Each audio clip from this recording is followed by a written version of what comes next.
தீபாவளி எல்லாருக்கும் எப்படி போச்சு? சேஃபாக எல்லோரும் டப்பாஸ் உடைச்சிங்களா? நம்ம இப்போ தேங்காய் பால் சாதம் செய்ய போகிறோம். தீபாவளிக்கு உடைச்ச தேங்காய் எல்லாம் இன்றைக்கி தேங்காய் பால் சாதம், சுவையான டேஸ்டான தேங்காய் பால் சாதம், ஹெல்த்தியாக இருக்கும். இந்த மழைக்கு மழை பெய்யுது, கிளைமேட்டுக்கு சூடாக.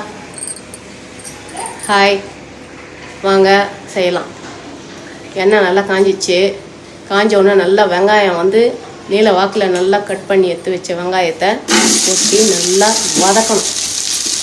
எப்படி நல்லா ப்ரௌனாக வரணும். வெங்காயம் நல்லா எந்த அளவுக்கு வதங்குதோ அந்த அளவுக்கு, அப்போ தான் டேஸ்ட்டு கிடைக்கும்.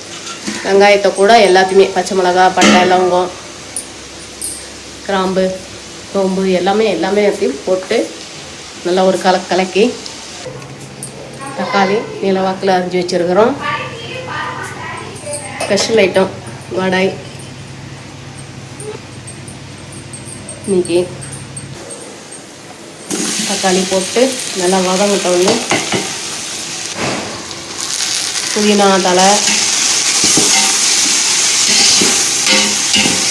புதினா போட்டு நல்லா வதக்கணும். நல்லா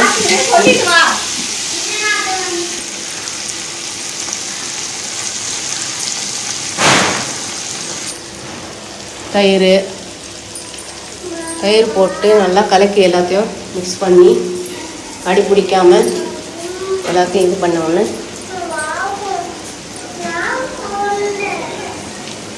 சூப்பராக இருக்கும். நல்லா வதக்கி கரம் மசாலா பாக்கிட்டேன். போதும் தேவையான அளவுக்கு உப்பு. இப்போ நம்ம தேங்காய் பால் ஊற்றி வச்சுருக்குறோம். நம்ம எதுக்கு அரிசி அளந்தோமோ அதுலேயே தேங்காய் பால் 1க்கு 2 தண்ணி நல்லா கொதித்தோடனே நம்ம அப்போ தான் அரிசி போடணும். அப்போ தான் நல்லாயிருக்கும். கொதித்து வந்தோடனே இப்போ அரிசியை போட்டணும்.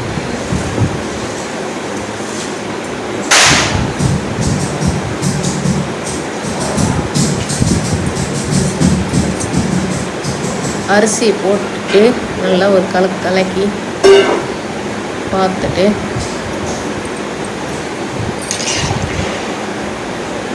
அப்போதான் உப்புலாம் கரெக்டாக ஆகும்.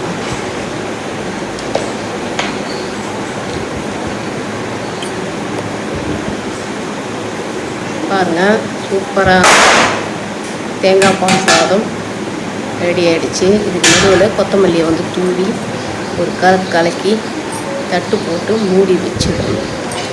அவ்வளோதாங்க, செம்மையான